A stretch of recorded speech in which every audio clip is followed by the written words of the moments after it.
Et retour au direct sur le plateau de TV Finance, c'est l'heure des market movers, les valeurs à suivre. On va retrouver Daniel Cohen-Delara. Bonjour Daniel. Bonjour Roselyne.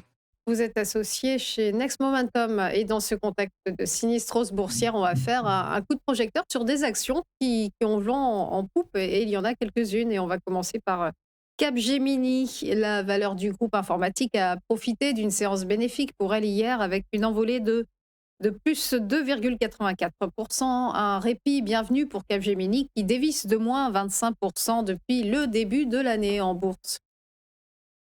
Alors, avant de démarrer, Roselyne, si vous le permettez, je voudrais quand même indiquer, à la suite de ce qu'a expliqué Xavier Fenot et que je partage dans une très très large mesure, est-ce qu'on a touché au niveau des marchés le point bas, particulièrement au niveau du CAC? C'est loin d'être évident. On a beaucoup baissé hier. Est-ce que c'est un rebond, ce qu'on appelle un peu le rebond du chat mort, à savoir, eh bien, il y a quelques petits achats qui se font à bon compte, mais la tendance est toujours dirigée vers le bas. Et c'est le cas. Donc, aujourd'hui, je vais vous donner des niveaux sur les trois actions qui démarrent plutôt pas mal la journée, mais il est clair que, à titre personnel, je ne suis pas acheteur aujourd'hui, sauf s'il y a des signaux extrêmement clairs qui viendraient à se produire.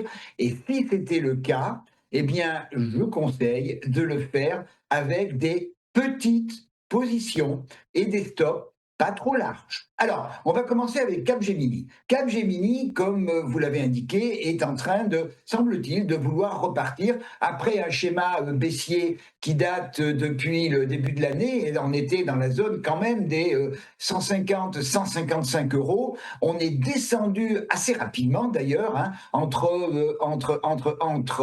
le 9 janvier et le 13 février. On est descendu sur une zone de support dans la zone des 100 euros. Hein, on a perdu quand même le tiers de la valeur avec un premier gros gap, un deuxième gap plus récent, et depuis c'est à peu près 15 jours, ouais, presque 3 semaines, on est à l'intérieur d'un range entre ce niveau ici à 99,70 € et la zone ici des 106 euros, 107,85 €. Alors, quand on est en bas d'une tendance baissière, quand on est dans une zone comme celle-là, une zone de range, il y a deux possibilités. La première, c'est ce que l'on appelle une zone d'accumulation, à savoir, eh bien, les gros investisseurs pensent qu'on est arrivé sur la partie basse du schéma et commencent petit à petit, sans faire trop bouger les cours, à reprendre du portefeuille sur le titre, ou alors deuxième possibilité ou deuxième risque, le contraire, c'est que eh bien il reste encore de la baisse à se produire et on va regarder, et chaque fois on regarde qu'est-ce que le marché ressent et surtout la psychologie du marché. Alors, ce matin, je vais zoomer, ce matin, on est justement à cheval depuis un quart d'heure, hein, sur cette zone des 107,85 €. On a franchi, il y a déjà deux trois jours, la moyenne mobile exponentielle 13 périodes, qui est le guide de la force d'un momentum.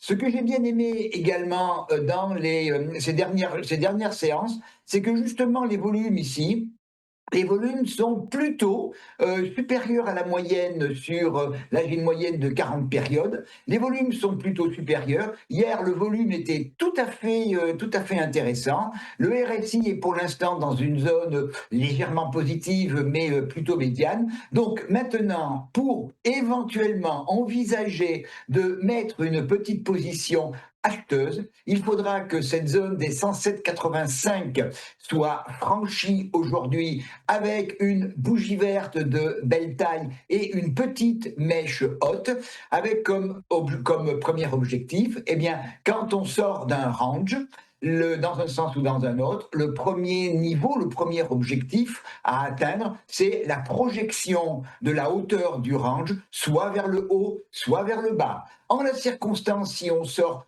par le haut, eh bien, l'objectif donc de sortie du range, ici, c'est cette flèche c'est tout simplement le gap baissier qui a été ouvert ici le 6 février, entre 115,85 et 116 euros. Donc, premier objectif à ce niveau-là. Si on franchit au-dessus 118 euros, puis 126,55 et 129 euros.